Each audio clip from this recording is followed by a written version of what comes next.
Hello, welcome to The Naked Scientist with me, Chris Smith, and with Ginny Smith. Hello, and this week, how pharmaceutical companies can use what people are looking for online to discover drug side effects. A new longer-term look at the climate suggests things are suddenly warming up. And a new flame-retardant material made from DNA. Plus, we're getting our teeth into the topic of food security this week. How long before there are too many mouths to feed, and what can we do about it? We'll also hear how flies might be able to help. If you'd like to get in touch with us here at The Naked Scientists, email chris@thenakedscientists.com, tweet @nakedscientists, or find us on Facebook. The Naked Scientists podcast is powered by ukfast.co.uk.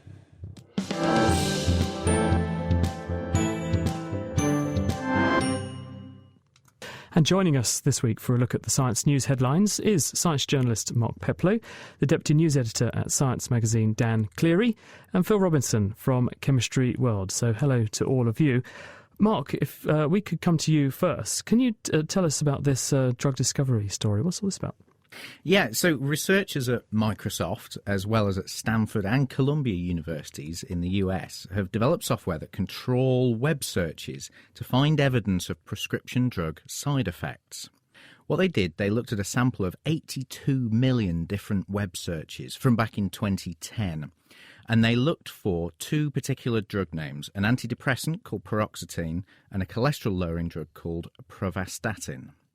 And they also looked for phrases associated with a side effect, high blood sugar. Now, that's a side effect that's already known to be produced when the two interact. It's a rare side effect.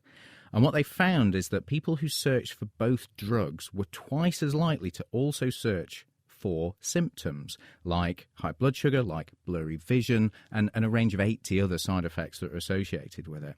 And in fact, 30% of those people did the searches all on the same day. Now, what they're drawing from that is that analysing web searches for sort of combinations of drugs and side effects all being searched for by the same people at the same time could give drug regulators a tip-off about any unknown side effects out there. Doesn't Google already do something similar for the flu? Because I heard a report where an epidemiologist said to me from the University of Oslo, Google knows when the flu's coming before the WHO. Yeah, this sort of data mining, as it's known, is not really a new idea. Google Flu Trends has been tracking people's searches for flu-related terms since 2008. And on the whole, it's been pretty successful in predicting outbreaks of flu, actually faster than the US Centers for Disease Control. Twitter's been used in the same way, actually. Researchers used Twitter data back in 2010 to track the cholera outbreak in Haiti. They also used it to track what mood the world was in at any given time of day. That's right. I don't know if you saw that. And it showed that people were, funnily enough, in a better mood at weekends. And there was a little surge in positive sentiment around bedtime. But perhaps we won't go into why that is. But going back to what the drug companies are up to then, and the regulators, how do they get the noise away from this? Because there must be lots of people typing in loads of things that are not relevant to that agent. So how do they get around that? It can be tricky, actually. And this winter was a really good example of that. Google Flu Trends massively overestimated peak flu levels in the US this winter, and experts think it may be because there was so much media coverage of this severe flu season. So people who didn't have the flu were still searching frantically for information about it. So really the next goal for researchers is to try and refine models to weed out this sort of excess signal. And they also have to prove really that the systems are reliable and timely enough to translate surveillance into healthcare action. Because at the moment, mostly this has been confined to sort of retrospective studies of health effects, epidemics and so on that we already know about. And they've gone back and proven that you could have seen this coming if you'd looked at the data at the time. Is it not slightly slamming the door after the horse has bolted, though, doing it this way around? Are these not things that we should be picking up before an agent gets licensed? Well, I mean, drug side effects, given how many drugs there are on the market, clinical trials at the moment certainly don't sort of cross-check taking one drug and another at the same time with every possible combination of every drug. Agencies like the US Food and Drug Administration rely on something called the Adverse Events Reporting System, which is where patients and doctors actually say, look, we're seeing some adverse effects when we use these two things in combination, and that's when they act on it. The issue with these sort of data mining studies is that you could get an early tip-off to that sort of stuff. How do you know that these are effects that people are actually experiencing and not just say they've heard of someone who had that and they're going to Google it to see whether there's a chance they'll get it? Well, that's possible. The researchers think that the signal that they saw in the data was just too big to be coincidence. Like I said, people who searched for both drug names and the symptoms as well, all on the same day. There were so many of those, twice as likely to come in those combinations as not. It seemed too much of a coincidence to be anything else. So we can also use cure for hangover as a good way to predict when to start upping our output of painkillers, perhaps. I don't know. Dan, tell us about another major headache, which is climate change. What's been appearing this week in this domain? Well, this is a new study which is looking at studying climate change through global average temperature. So for the last 150 years, people have had thermometers. They could just measure it, and there have been reliable records. But to see whether the rise we're seeing now is unusual and unnatural, they wanted to look further back, and so they had to find proxies for temperature. So they looked at things like the width of tree rings and the growth of coral and ice cores and things like that, and were able to reconstruct the temperature back for 1,000 years. But 1,000 years, obviously, that's a blink of an eye, isn't it, in both geological time and also more recent time, really, given the age of the Earth. Indeed. But they saw this famous hockey stick graph where there was a long, slow decline in temperature, and then it suddenly went up. So this group of researchers in America at Oregon State and Harvard, published in Science this week, they asked the question, what about a longer time phase than 1,000 years? So they looked at sediments in the ocean, and doing cores in the sediment, they could find microfossils. And by looking at the chemical composition and the isotopes in these fossils, they could reconstruct the temperature going back all the way to the last ice age, 11,000 years ago. And they found the same thing. The temperature went up slightly after the ice age, and then there was a long. And that was when? When was that? 10,000 years ago or so? Yeah, 11,000 years ago. So it went up for a couple of thousand years, and then it went on a plateau for about 4,000 years, and then this long, slow decline. So the hockey stick handle is extremely long, they found, and it went down gradually by about 0.7 degrees over that whole 5,000-year period, and then suddenly 200 years ago it just turned the corner and went up by the same amount, by 0.7 degrees in basically 100 years. So a very small amount of time, relatively speaking. Exactly. Have we seen, though, this sort of abrupt change on this sort of magnitude previously, or is this a sign that because it happens to be coincident with a very significant change in, say, CO2, that it seems to be that this really is anthropogenic? It's not just a natural cycle. That was their conclusion. They hadn't seen any such abrupt change in that whole record of 11,000 years. There were gradual changes which they attribute to changes in the sun, the insolation of the sun, and some CO2 effect, but nothing like this sudden jump in a century or two. Mark? Like you said, we've only got thermometer records for 100, 200 years, something like that. So we have to rely on these proxies like tree rings and here microfossils and isotopes in sediments to try and reconstruct the past temperature. Tree rings have been quite controversial as a proxy as to how reliable they are really as a measure of temperature. Is there going to be controversy about these isotope measurements and how reliable they are about reconstructing temperature? There's bound to be some. What this particular team did is they wanted to get a real global average. So they took core data from 73 sites around the globe so that it was really geographically distributed, and they hope would get a better, more reliable average temperature for the whole Earth. Thank you, Dan. And thank you, Mark, too. Now, also this week, we've had the tragic story of that guy in Florida, Jeff Bush, who was killed when a so-called 60-foot wide sinkhole suddenly opened up underneath his bedroom, and he unfortunately fell into it. And so we wanted to find out a bit more about what these natural phenomena are. So Nigel Woodcock, who's from the Faculty of Earth Sciences at Cambridge University, has kindly come in to open this box for us. What actually is a sinkhole, Nigel? Sinkholes, any substance of the ground surface where usually circular plan on the Earth's surface, and usually much deeper than they are wide. But they form by a number of mechanisms. Usually, though, they're due to soluble rocks underneath the ground, limestones or rock salt, these sorts of things which are easily dissolved, especially by acidic groundwater. And caverns form underground, and then unpredictably these things can fall in overnight, as tragically happened in Florida. Is it limestones chiefly then that go? It's limestones and what we call evaporites, which are the minerals which develop from evaporating seawater. So mostly rock salt or gypsum. And all these are very susceptible to solution. Are they also everywhere? Because this happened in Florida, but could it happen anywhere? No, it couldn't. The estimate is that in the United States, about 20% of the continental area of the United States is susceptible. It's underlain by these sorts of rocks. In Britain, maybe a little bit less, 15%. Australia, about 15%. So the good news is if you're in the other 85% of those countries, then you're perfectly safe. But equally, if you're not, you could be unsafe. How did they manage to miss something as huge as that sitting under a house?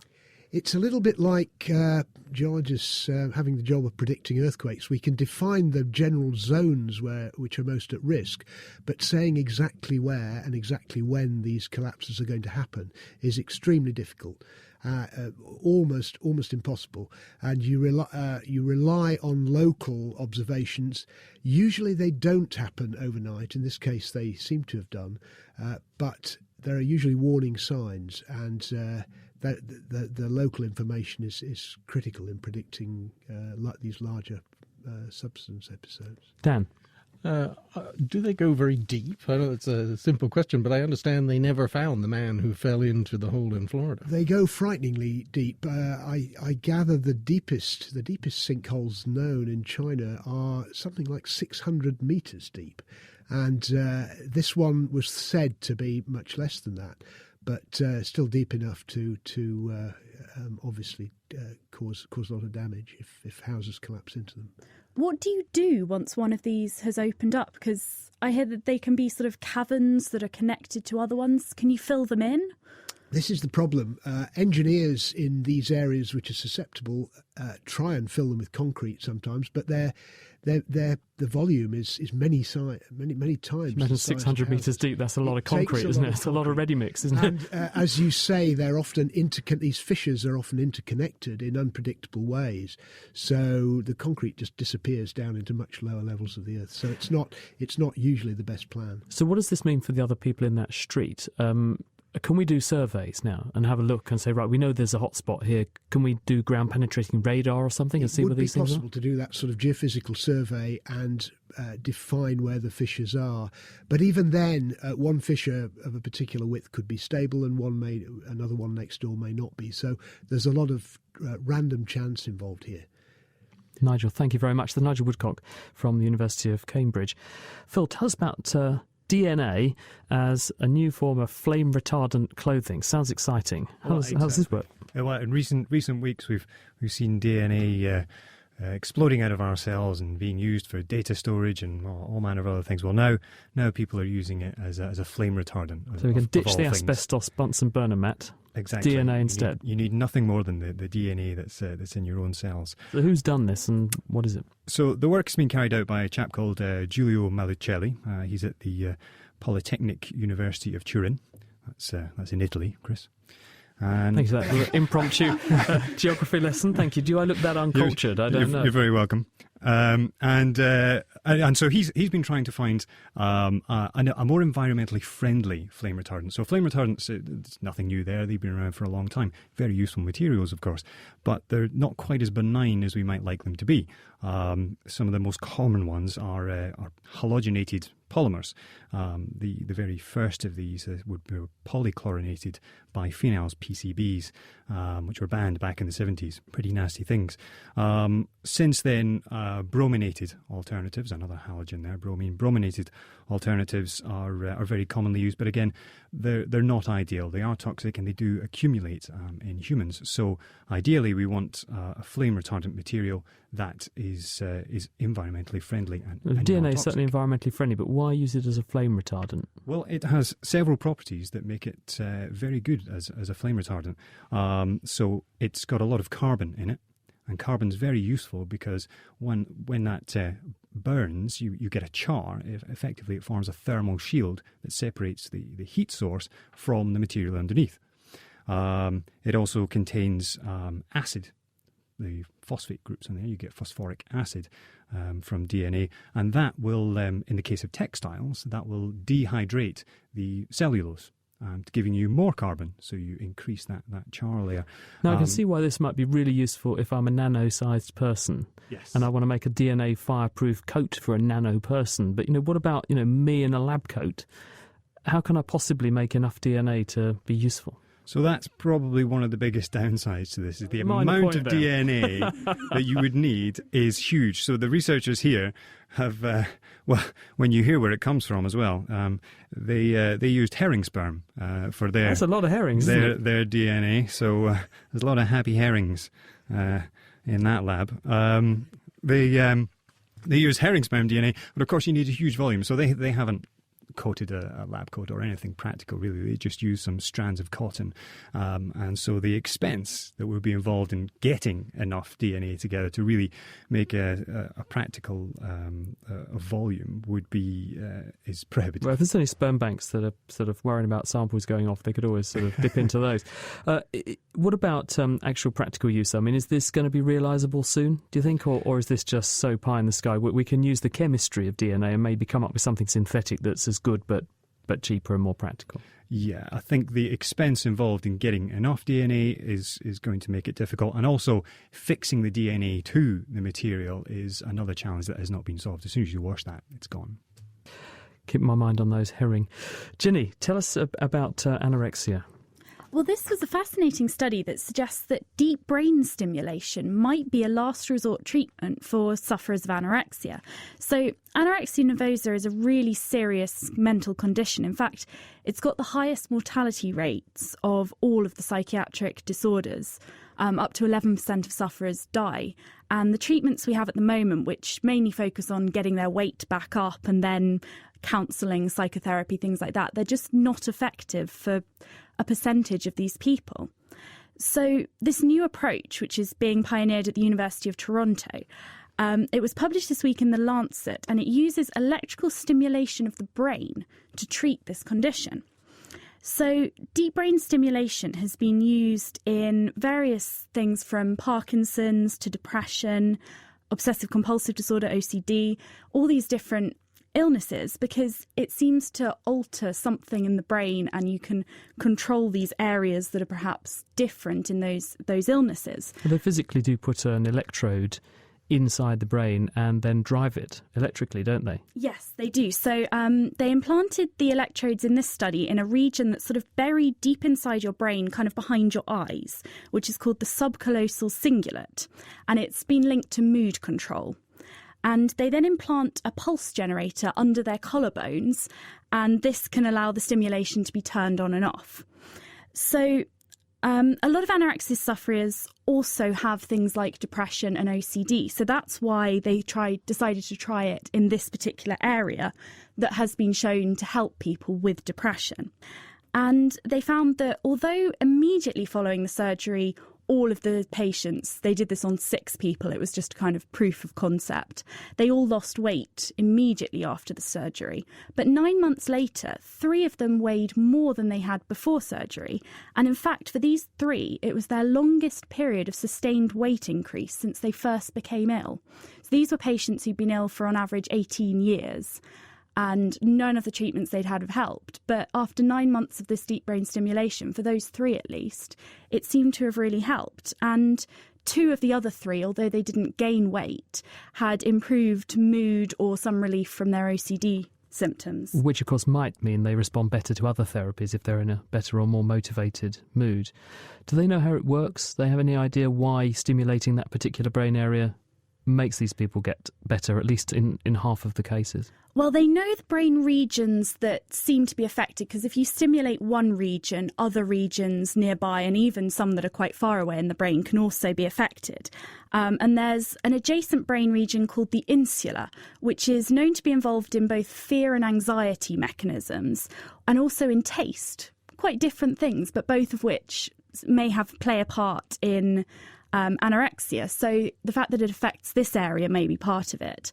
It also, the stimulation also seems to affect the parietal lobe, which is involved in body and weight distortion, so thinking you're fatter than you are. So there are various mechanisms that might be how it works. I guess now just a bigger trial to work out whether or not this might be more comprehensively and generally used. Yeah, definitely. This has proved that it's a good idea that's worth pursuing. Thank you very much, Ginny. And thank you also to Dan Cleary, who's the Deputy News Editor at Science Magazine, to Nigel Woodcock from Cambridge University, who told us all about sinkholes. I was going to say filled us in on sinkholes, but that might be a bad choice of words. Mark Peplow, who's a freelance science journalist, and Phil Robinson, who is from Chemistry World, from the Royal Society of Chemistry. Thank you to all of you. There's more information and the references to all of the stories we've covered this week on our website. You go to nakedscientist.com/news. This is The Naked Scientist with Ginny Smith and with me, Chris Smith. If you'd like to get in touch with any questions or comments, you can always do that by emailing chris@thenakedscientist.com. You can tweet @nakedscientists, or you can find us on our Facebook page. Now, for most professional rugby or American football players, repeated knocks to the head are considered an occupational hazard. But over the course of a career, they can result in long-term damage. Now scientists have developed a new theory that means that there might be more we can do to protect players beyond fitting them with a helmet. To find out more, we're joined by Dr. Jeffrey Bazarian from the University of Rochester Medical Centre. Hello, Jeffrey. Hi. Tell us, first of all, what did we used to think happened when people were subjected to repeated blows to the head? Well, we've only begun to actually see a connection between these repeated blows and something bad happening. People kind of think if there's something bad happening, it involves stretching the long spaghetti-like cells in the brain, the neurons, and causing axonal damage, and just doing that repeatedly at a low level over and over and over again. And so the thinking has been that the damage kind of builds up at time, some critical threshold is reached, and you get dementia later in life. So it's just because if you keep on shaking the head too hard, you're going to sever nerve cell axons, these connections, and eventually you're going to lose cells, lose connections, and this will have a cognitive decrement. That's exactly right. So what are you saying is different? Well, it looks like the problem might be not so much with injuring the brain cells, but injuring the gate between the brain and the blood. This barrier is called the blood-brain barrier. The brain is kind of a funny organ. It's walled off from the rest of the body by this barrier, and it's normally closed. And our study suggests that these blows to the head that we don't think about being bad repeatedly open up that barrier and allow proteins that kind of bathe the brain to get out into the peripheral circulation, which doesn't sound so bad. But the main discovery here is we found antibodies. The body actually makes antibodies to those proteins. So the next time that gate opens up, that antibody's looking for a target. It's like a heat-seeking missile looking for a target. And where does it go? It goes back to the cell that made the protein to begin with, back into the brain across this breached blood-brain barrier. And we speculate that may be part of the process of this long-term neurodegeneration. What evidence have you got that, A, the blood-brain barrier is opening up in that way when there is head trauma or repeated trauma, and B, that those antibodies are then actually going across the blood-brain barrier later and doing damage? Excellent questions. So the first question you posed was actually more easy to demonstrate. And using this blood test called S100B, this is a protein that's made by astrocytes in the brain. It's not found anywhere else. So the blood-brain barrier's got to be open for this stuff to show in the serum. So we can't actually visualize the blood-brain barrier in someone who's alive. You can only do it post-mortem. So this is a kind of a surrogate measure of blood-brain barrier patency. And if you see this protein above a certain level, the blood-brain barrier is open, and we kind of established some of those thresholds in prior studies. So that part was easy. Showing antibodies to the protein, that was easy. Your second question, that was much harder to prove, right? We can't actually see these antibodies on living brain tissue. There's no way to kind of image that in someone who's alive. If they were willing, we could take a piece of their brain out and look at it under the microscope, but most folks who play football aren't really interested in doing that. So we have to do some work with animals where we took the blood from some of these athletes that have the antibodies, poured it over mouse brain, and saw that it stuck to the cells that we thought expressed this. It's a leap to kind of say, well, it's probably happening in the human brain, but we saw it in the animal, so it makes the connection a little easier to make, but by no means causative. What is it going to take to prove this now that you have this intellectual leap and you've got some evidence that certainly the antibodies are being made, and can we stop it?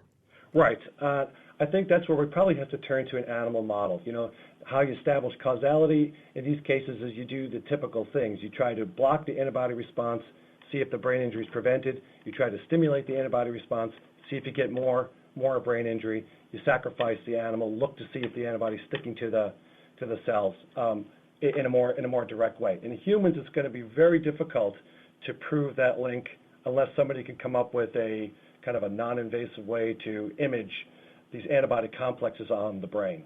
What about professional footballers? Are we going to see them being told, whatever you do, don't head the ball in future because could get brain damage? That's a little different question, and I think there's a lot of people, myself included, trying to tighten that connection, trying to show that whatever happens acutely with these subconcussive head blows, that they somehow are directly linked to neurodegeneration 10 or 15 years later. That's kind of difficult to do because of the time involved. But I think we need to connect a few more of those dots before we start telling footballers to not hit 70, 80 times a game. But how hard do you think you have to hit your head in order to get this effect? Or is it really rather trivial head trauma that will do this? Well, that's an excellent question, and that's exactly the kind of things that need to be established. And you know, luckily, with the invention of sensors, accelerometers for helmets, for football players, we can start to answer what threshold needs to be reached before we start to see some either an abnormal immune response or some microscopic brain injury. So that work is being done. It's harder to do in rugby players or in soccer players because we can't really measure the forces to their head without them wearing some kind of sensors on their head. They don't wear helmets, so that makes it harder to do. But there's many people that are hot on the trail of this question. Jeffrey, thank you. We'll have to leave it there. I'm just donning my helmet to protect my head now. That's Dr. Jeffrey Bizarin from the University of Rochester Medical Centre. You're listening to The Naked Scientist with Ginny Smith and with me, Chris Smith. If you'd like to get in touch with any questions or comments, email chris@thenakedscientists.com, tweet @nakedscientists, or find us on Facebook. When most of the Earth is covered in water, it's not surprising that our oceans continue to surprise us. But when thinking about our ocean's inhabitants, polychaetes, or bristleworms, are probably not the first species that springs to mind. Planet Earth podcast presenter Sue Nelson joined Letitia Dunton at the Natural History Museum in London to look at some of the smallest specimens under a microscope. These worms are from the Whittard Canyon, which is an underwater canyon in the northeast Atlantic. So it's just southwest of Ireland. And how large is this canyon? It's pretty big. It starts at a depth of 200 metres and goes down to 4,000 metres. These samples were actually collected from 3,500 metres. The canyon's about 2 kilometres long. It's so funny that from such a huge structure you should be interested in these such tiny little worms. Yeah, well, actually in the deep sea most of the organisms are tiny because of the amount of food. There's not much food down there.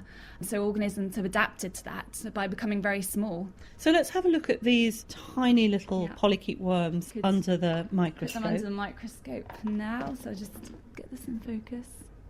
They're almost like thin white worms, but not so smooth all along in their body, slightly disjointed almost, or is that part of the process? Some sort of segments. Well, actually, polychaetes are related to earthworms that you find in your garden. Earthworms have little hairs on them for movement as well, and so do these polychaete worms. And they are quite small, sort of longish, they're all sort of this colour, but they weren't this colour to begin with, they were actually more vibrant colours. It's just the preserving process which makes them all this sort of... Has sort of bleached them out a bit. Yeah. So why are you interested in these particular worms? Polychaetes are actually very abundant in the deep sea. I'm looking at actually species diversity in the deep sea, so I want to understand why there's lots of species in a certain place. I'm working on submarine canyons, underwater canyons, and underwater canyons are thought to be hotspots for species diversity. And for me to sort of properly understand this, I'm looking at the polychaete worms in particular to find if there are lots of polychaete worms found in these underwater canyons. At the moment, yes, I found there are lots of polychaete worms in underwater canyons. And are there lots of different species of these worms in particular? Is much known about them? I think it's 12,000 species of polychaete worm. My goodness. Identified. Yeah, that's quite a few. Identified so far.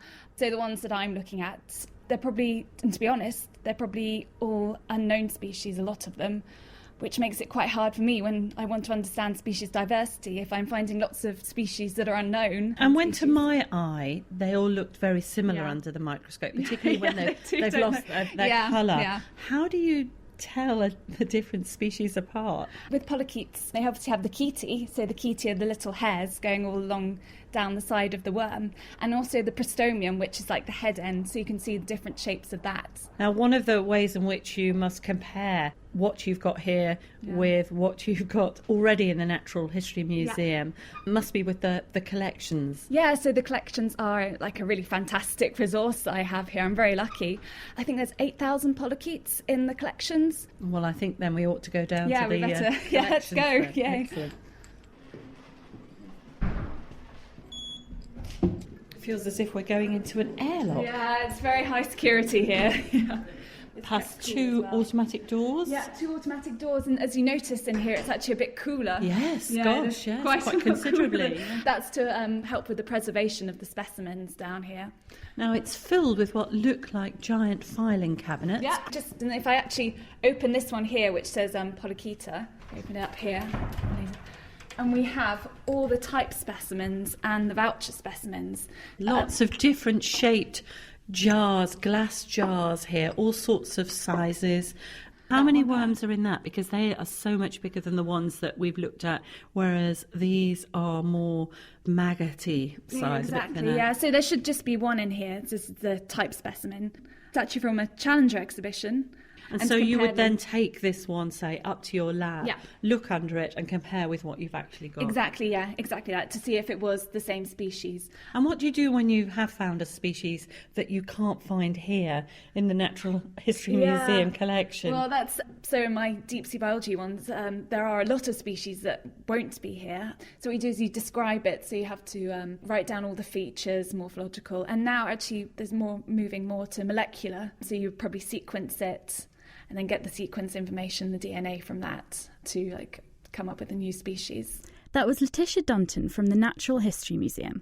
You can find out more from Planet Earth online at our website, thenakedscientists.com/Planet Earth. Now, we're used to popping down to the supermarket and choosing our groceries from the rows and rows of food available. But with the global population rapidly expanding, experts fear that in the future, our ability to supply food on this scale is not going to be able to meet our demands.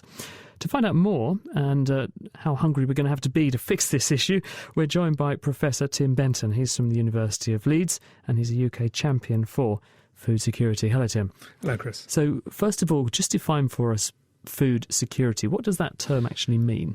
So the term means that everybody has access to food at all times and in all places sufficient to meet their needs for nutrition and health.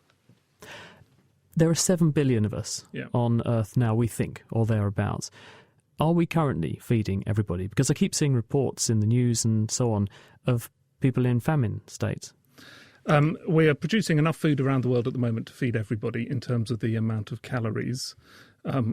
the issue, I think, is going to get more acute into the future because we have a projected growth in demand, driven, as you say, by population growth, by the increasing global middle class, and by increasing urbanisation, which changes our attitude to food, and we see it much more as a wastable thing. So the projected growth in demand over the next 40 years is a 60% increase. And at the same time, we're going to have less land. We're going to have all sorts of constraints around the use of nitrogen fertiliser and pesticides and so on. We're going to have to be much more sustainable in our production because we're getting to the point where we can't carry on using the natural capital that we've been using in the soils and eroding the soils and so on. We're going to have less water. At the moment, we use about 70% of the world's water on agriculture, and in the future, we can't expect to use that amount. And then we've got climate change, and climate change is going to take out a whole chunk of our yields.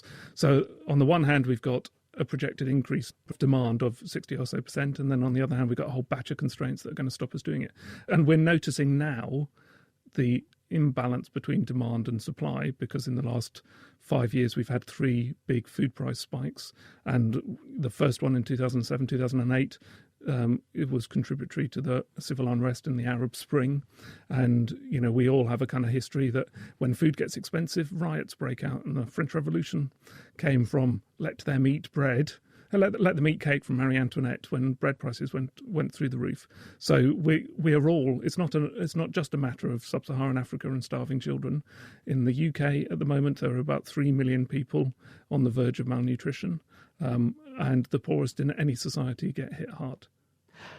Given that rather sombre review that you've just offered, what can we do about it? Is it just a question of saying, right, population lies at the heart of this, we have to stop the population increase? Because if we did, that would stop 60% of the problem straight away, your figures. On the other hand, can we throw science at this? Presumably we can. And if so, what? What do we need to do? What can we do? So population growth is just one of the drivers of demand. And even if we stop population growth, the increase in wealth with the growing global economy means that the poor people want to eat more meat, more expensive to produce food, and so on. So even if we stopped people breeding, which is a horrendous thought to think about, but even if we did, there would still be an increase in demand. So part of the solution has got to be about managing our relationship with food, managing our demand, reducing waste. At the moment in North America and Europe, the amount of food that's thrown away is the equivalent of all of the production in sub-Saharan Africa. So we can do things around waste. We can clearly do things around production. Given that we've got a finite amount of land, use the land that is already converted into agriculture to grow food more efficiently. And then there are a whole host of things that we can do around that production from a science perspective, from an ecological science perspective to make it sustainable, from a human behaviour perspective, our attitudes to food, as well as the issues to do with population growth and economic growth. We're also joined by Jason Drew, an environmental entrepreneur from South Africa. In a minute, I'll be talking to him about his solution to reducing waste in the food chain. But first, Tim, Africa's the only continent with a greater ability to grow food than the demand from its population. Have you started to see this affecting the continent? Yeah, absolutely. Africa's working very, very hard to grow its agricultural production. I think the scary thing is, though, although it's got a certain amount of what is sometimes termed spare land, although from an ecological perspective that's arguable, the issues of climate change and the future ability to produce the food that we think it might be able to might be impaired. But certainly in terms of the potential at the moment, given the current climate, there is a huge amount of growth that is possible, and in parts of Africa that growth is starting to happen. Well, let's bring in Jason Drew at this point. Jason, what's your solution to the food problem in future? It's just taking one particular part of the food chain and beginning to close loops. So closing food cycles like we're doing in business to drive sustainability. And what we're doing is really launching what we call the nutrient recycling industry. So we take it for granted today that we should recycle our tin, our plastic, our glass. And what we do is we recycle what are otherwise waste nutrients. So in particular, we take waste from slaughterhouses, our industrial slaughterhouses, and indeed from other waste food sources, and reconvert those into usable proteins using in particular 2 or 3 different species of fly. When you say waste, that would be slaughterhouse waste, what would happen to the material that you're currently calling waste if you weren't to get your hands on it? Well, a lot of it goes into landfill. A lot of the blood, I mean, if you slaughter 1 million chickens, which isn't a lot every month, that's 250,000 litres of blood that would otherwise get poured into effectively just dams, lakes of blood. Problem is the haemoglobin then settles out and begins to affect the water table over a period of time. And of course, using the fly to recycle those waste nutrients, we create an entirely natural animal protein. And, that's why flies have for years been eaten, for millions of years, by fish and by chickens. A trout leaping out of a stream is after a fly. A tilapia in the bottom of a pond is looking for fly larvae or mosquito larvae. And so it's a natural food. Larvae is a natural food for chickens and fish. And instead of using the roughly third of our fish that we take from our seas in our industrial agricultural processes, we can just recycle those waste nutrients and convert them back into a good, natural animal protein to put back into our farming operations. So how exactly does this work? Can you talk me through the operation? In its very simplest form, we have a very large cage full of flies. We've taught the flies to lay their eggs all in one place. We take those eggs out of those cages and we keep a proportion of those eggs back to put into our breeding stock. And our breeding stock is fed on human-grade food, on milk, milk powder, sugar and yeast and a few other goodies. We then feed the eggs on the waste from the slaughterhouses and the abattoirs. And 1 kilo of eggs will turn into about 380 kilos of larvae or protein if you take away the constraints in nature that would stop that happening. So on a decaying carcass in the bush, different types of flies would land on it, different stages of decomposition, and they'd be eaten by passing birds, or indeed they'd fly off and be eaten by a fish from a stream. So what we're doing is recopying that natural process and closing the loop. And so, how much energy do you think that you can extract back out that would otherwise go to waste? Can we put some numbers on this, Jason? What sort of difference can your approach make using this, I think, very interesting technique? Our food conversion ratios depends on the waste source, which is about 2.5 to 1.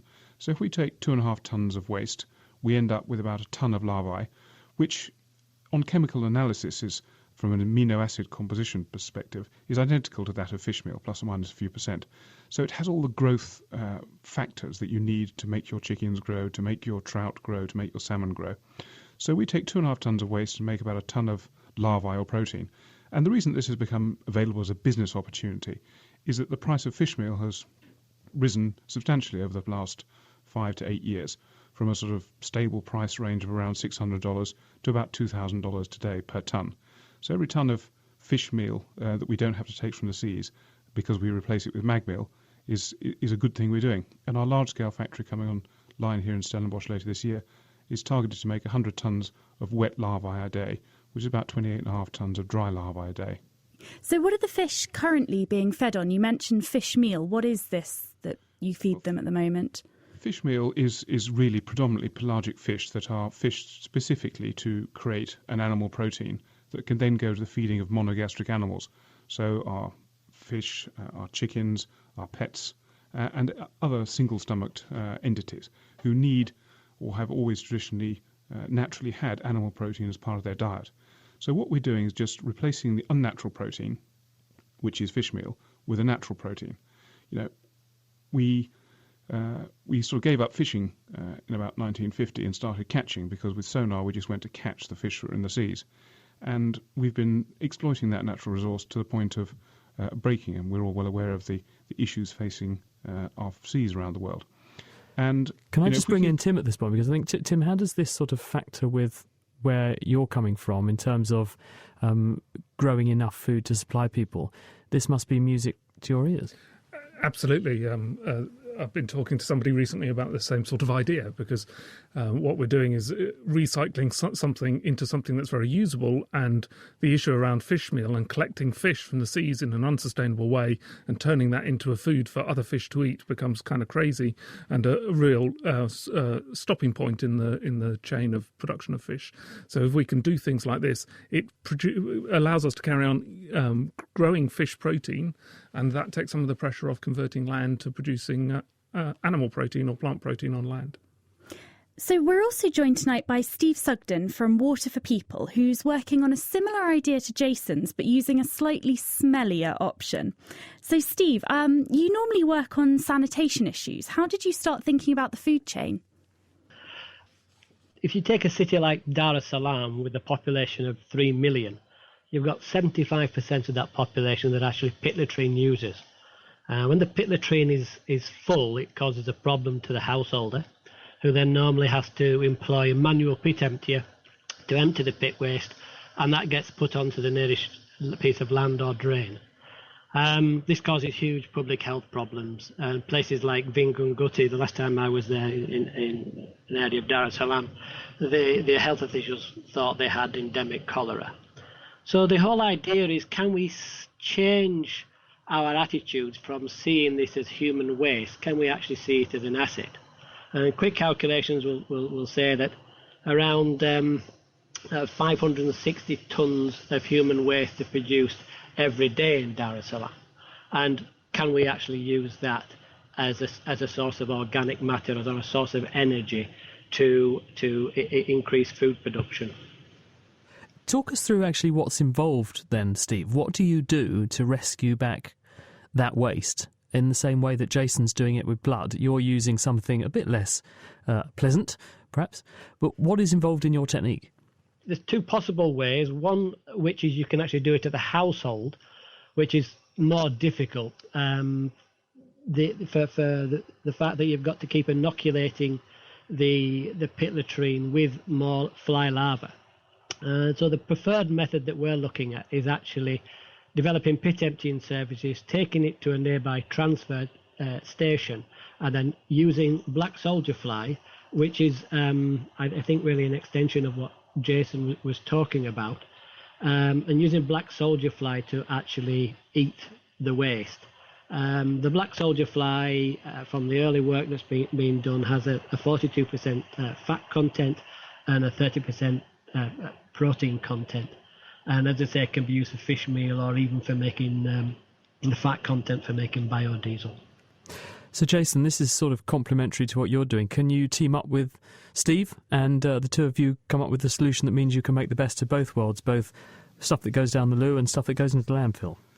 They're all waste nutrients, and what we need to do is get busy using these waste nutrients, reconverting them to something useful, and get busy repairing the future. Final word from Tim. Where do you see this going? I think we need to get a lot smarter about reusing this stuff like these guys have been saying. And I went to a farm in China a couple of years ago where they had pigs producing muck, and the muck was then used to farm earthworms, and the earthworms went into fish food, and the remainder of the muck went onto the field, and it became a very closed system and incredibly efficient in terms of yield production, which is quite unlike most of our industrialised agriculture. Tim, thank you very much. Tim Benton from the University of Leeds, also Jason Drew and Steve Sugden before him. Jenny. So far in the show, we've been discussing how to maintain our meat supplies, but scientists are also busy researching how to improve crop yields. An international team is currently working to secure the future of the staple food for 60% of the globe, rice. Naked scientist Kate Lamble spoke to one of the members of the team, Helen Woodfield, who's completing her PhD at the University of Cambridge. So I work on the C4 Rice Project, which is a large international corporation of people who are essentially working trying to increase the yield of rice, so more rice grains per plant. So why is it so important for us to increase the yield of rice? As I'm sure most people know, the population of the world is increasing at a much greater rate that we can keep up with in terms of food production. In 50 years' time, if population increases carry on in the projected way, then we're not going to cope. So we need to have more food. So how are you going about trying to increase the yield of rice? There are different forms of photosynthesis. Most people will have studied photosynthesis at school, and it's a process where sunlight is converted from CO2 into sugars.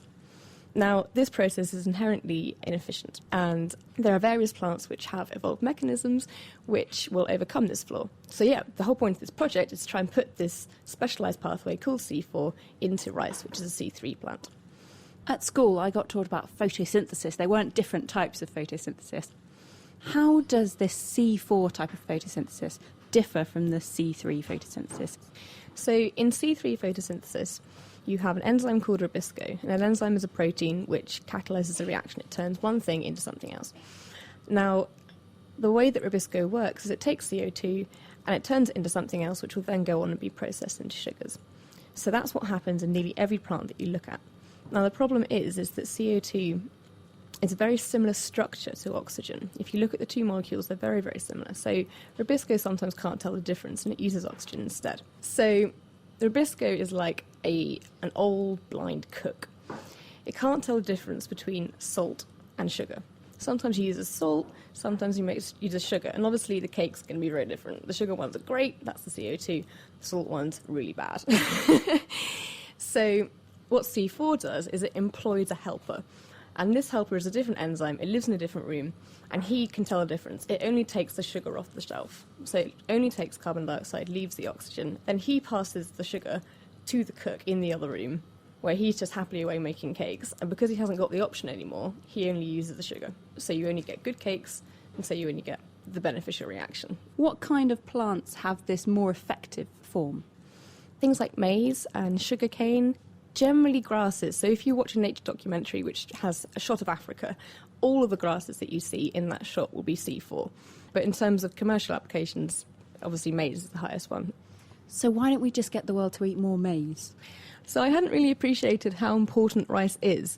I went over to the Philippines as part of my project to work for a bit.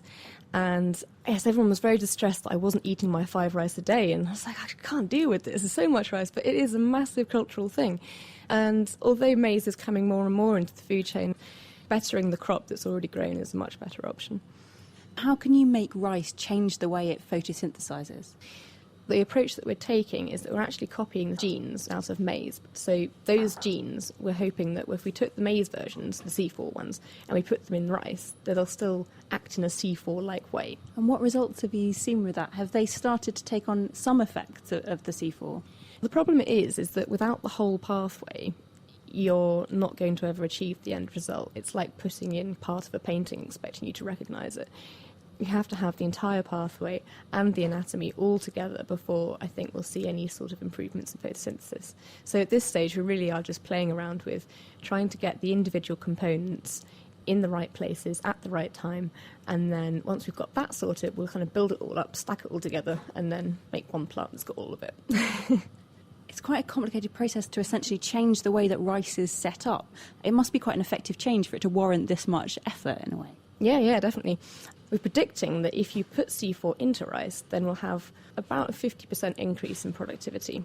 And the most compelling thing is that the C4 photosynthesis has arisen at least 60 times across evolution. The theory behind it is that if it's arisen so many times, then try and make rice to do it, maybe it's not going to be as hard as we initially thought. Why hasn't rice developed C4 photosynthesis itself? The thing about the C4 pathway is that it does cost energy. So you have to pay to pump the carbon around the plant in this specialised way. So that's why you don't see C4 in this country, for instance, because you have this trade-off between the energy cost for running C4 and the energy costs for the photorespiration that you have if you don't have C4. And those costs change according to what the temperature is. So in this country, there are 4, maybe 5 species which are C4, but all the rest are C3 plants. And that's because of the energy trade-offs. Why rice hasn't, I don't know. Because obviously rice grows in the tropics, which is quite hot.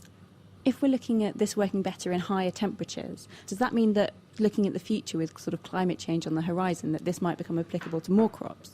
Definitely. And the other great thing about C4 is because it's more efficient at extracting CO2 from the atmosphere, it means that it can keep its stomata closed more. So stomata are basically little holes in the leaf through which gas can flow. But the other problem is that water loss happens through those holes. So other than obviously reduced food quantities, we're really running out of water. And so to make plants which are better at growing in low water conditions, like C4 plants, is also a huge benefit. How far off are we from getting this C4 process into rice? The overall outlook for the project is about 45, 50 years away. So it's definitely a long-term project. Lots of people think you're absolutely mad for trying this. It's so ambitious and we know so little about it, really. When you think about the fundamentals of C4 and what controls it, we know so little still. But then if you don't try, you're never going to find out. Helen Woodfield from the Department of Plant Sciences at the University of Cambridge. Now, we've heard a lot about food and trying to supply enough food to keep weight on, what about weight loss? Hannah Critchlow's getting all wrapped up in that subject for our question of the week. This week we're gnawing into a rather heavyweight question. Hi, this is Magnus from Edinburgh. I've just heard of this thing, apparently some way that women are now using to lose a lot of weight and fat off themselves. And it seems to be very effective, and that kind of instantly worries me. They apparently kill fat cells through lysis, and that's apparently a good thing. It just sounds dangerous to me. Could you guys illuminate that area? Thank you very much. So, for the princely price of about 60 great British pounds, I can pop down to my local beauty clinic and get a body wrap treatment. They will slather my body with cream, wrap me tightly in shrink wrap, and leave me lying there, looking rather squished and peculiar, under a heated blanket for about 90 minutes, and it's claimed that when unwrapped, I'll have lost inches. Rather than testing the procedure out in the office, as my boss suggests, instead I turn to Dr. Stephen O'Ralley, Director of the Metabolic Research Laboratories at Cambridge University. Magnus is spot on here in smelling a rat. Lipolysis, which is the breakdown of triglyceride in fat to its constituent free fatty acids and glycerol, is a highly controlled and sophisticated biochemical process, and no amount of wrapping or pummeling will induce this to occur in fat cells. Secondly, if it did work, it would actually be dangerous. The reason our bodies evolved fat cells was to make a relatively safe place to store excess energy, and a place from which energy could be released during times when food is scarce. If we suddenly release a large amount of fat from our fat cells, it would have to go somewhere. We know this is very bad news, because patients who, for genetic or other reasons, can't make adequate numbers of fat cells develop severe metabolic side effects, including diabetes, pancreatitis, cirrhosis of the liver, all as a result of this toxic fat going somewhere where it shouldn't be, i.e. out of fat cells and into other tissues. So not only is this idea nonsense, it's potentially dangerous nonsense. So, if there's no fat cell breakdown going on, what about this claim that you lose inches once unveiled? Professor Stephen Bloom from Imperial College London has this to say. Sweat a little with no food or drink and pee out from the pressure on the body fluids of the wrapping, and you're certainly lighter on the scale. Unfortunately, all you've lost is water, and as soon as you get back home, feeling thirsty, have a glass of water or two, this comes flooding back and your weight will go back up again. I might give body wraps a miss and opt for a bit of exercise and healthy eating instead. And with that in mind, let's jog along to bite into next week's question. Hi, my name's Kwesi and I'm from London. My question is, are we the only species which practices dental care? I don't imagine other species brush their teeth, though I'm bracing myself to be proven wrong. Yet in the many documentaries I watch, the animals, particularly felines and canines, seem to have perfectly clean gnashes.